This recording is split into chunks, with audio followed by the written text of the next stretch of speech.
Au chapitre de la médecine, une étape très importante vers le traitement des myopathies. Une équipe américaine vient de guérir pour la première fois des animaux myopathes. Alors ces travaux sont publiés dans la revue Nature.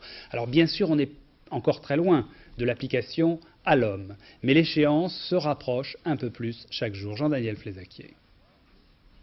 C'est dur à croire, mais ces souris sont myopathes. Et si elles vont mieux, c'est qu'elles bénéficient des traitements que les chercheurs tentent de mettre au point pour guérir la maladie chez l'homme.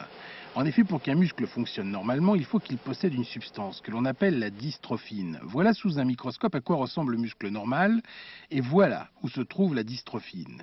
Mais quand le gène de la dystrophine n'est plus là, quand on ne peut plus fabriquer ce produit, le muscle prend cet aspect et va mourir peu à peu. C'est ce qui se passe dans les myopathies.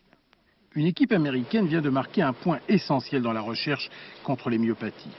Les chercheurs ont en effet introduit le gène de la dystrophine dans un embryon de souriceau.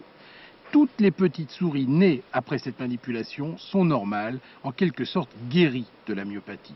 Il est techniquement impossible de réaliser la même manipulation sur des embryons humains, mais ces résultats sont suffisamment importants pour que les chercheurs aient chaud au cœur. Je crois qu'on a dépassé l'aube de la démonstration que l'on pourrait guérir les maladies musculaires congénitales. Ce ne sera pas facile, mais la preuve de la faisabilité a été apportée, certainement.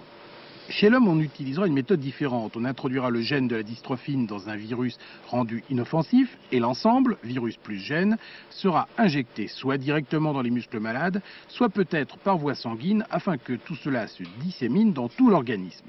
L'évaluation des premiers résultats est très satisfaisante, si bien que dans les mois qui viennent, et au plus tard pour le prochain Téléthon en décembre, les myopathes et leurs familles devraient entendre des nouvelles très encourageantes.